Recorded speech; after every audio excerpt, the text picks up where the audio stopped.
the Carl Chevrolet Studios in West Des Moines. Welcome to Iowa Live. I am Lou, and we are so happy to have Dr. Ole Olson from Central Iowa Neuropathy joining us in studio today. And we're going to talk all about what you guys can do to treat someone's neuropathy pain. Absolutely. Yeah. Hey, Lou, before we get started here, I've got a little gift for you. All right. I want you to take this. It's going to be hard to put on my head. So what are we doing? I've got a couple girls at home, so mine's a pretty pink one. But Okay. what we're going to do, we're going to take and wrap this around our finger here. Okay.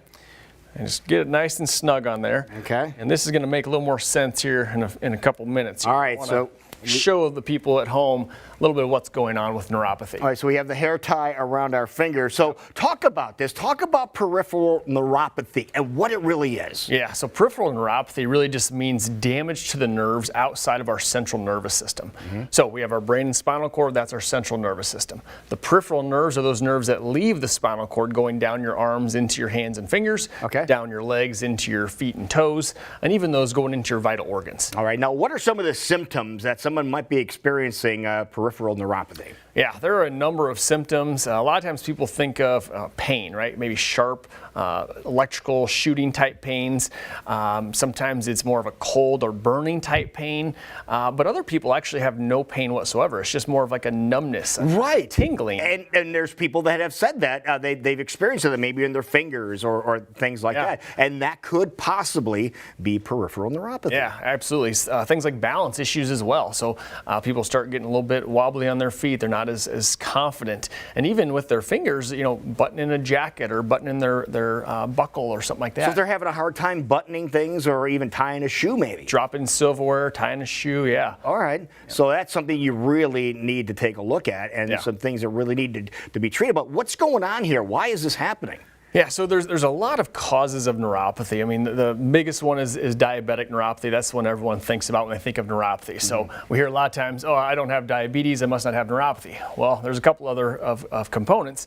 Chemo-induced neuropathy is a big one. And then the third type is called idiopathic. And there's about 100 different categories in there that could be from certain medications. There's like a list of 20 medications that can cause this. Cholesterol meds being a common one we see. Okay. Really? Yeah.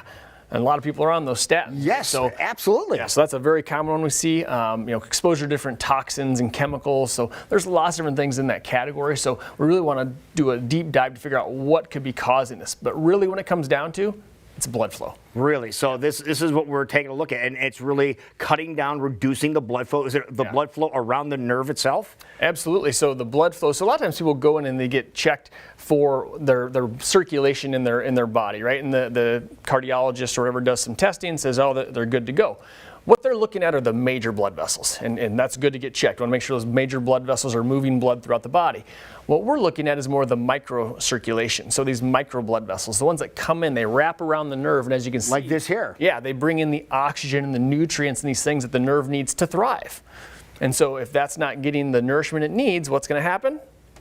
It's going to die. It's going to start to die off. Yeah, and we see that third image there, and that's really what happens? They shrivel up like that? Yeah, you have a protective layer called the myelin sheath, which breaks down first, and then ultimately that nerve starts to die off and break down. Now, when that happens in the nerve, when it separates like that, think of a wire. If a wire is separated, guess what's not going to happen? Absolutely. Current's not going to go through. Yeah. So take a look at your finger now. My blue finger? Yeah. So here, look at this. It's turning colors. You can get a picture of our fingers here. Here, look at this. You can see the difference in the tone. See, look how purple my finger is. Wow. So this is just a matter of a couple of minutes that we've been on here discussing this, that I've had this pressure on the circulation, right? Yeah. Now imagine if this stayed there for days, for weeks, months, even years. What do you think is going to happen to my nerves? And the thing that's really unusual, since we're talking, and now I'm feeling a little tingle in the tip of my finger right here now too, and that's what we're talking about. Exactly. And that's a lot of times an early sign. They feel a little bit tingle, feel a little bit weird, feel a little off. And then the symptoms start to build. And that's why it's so important to figure out what's causing this, because once we can get to that root cause, we remove the pressure. Yeah, I'm removing the root cause right now. Now, let's talk about having a chance for people to come in and talk to you and sit down and learn all about this. You would give them that opportunity, right? Absolutely, yeah. Education to us is the most important thing, because most people have been told there's nothing you can do. Right. And even a neurologist will admit that nerves can heal. It's just a very slow healing process. Right. And so we want to teach you we've got to remove what's causing the pressure, then we have to apply things to help the nerve heal. All right. Now, so if people want to come and have a conversation, they want to chat, you have something that you're offering right now, including a copy of your book, and they can just get a hold of you right here, right? Absolutely, yes. We've got a free seminar coming up. Space is extremely limited. These fill up very fast. So the first 15 callers, we're actually going to save some spots for you. So call in. We'll get you set up for your free seminar, which you can come in and learn some more information. You'll get a copy of my book, Reversing Neuropathy. This goes through kind of our platform, like the basic program that we use to help people get well. There's the number 207-9066, area code 515, and get a copy of the book as well. Dr. Ole Olson, a great job and great demonstration. My finger feels a lot better since you fixed it. Good. Appreciate it. Hey, Thank you so much.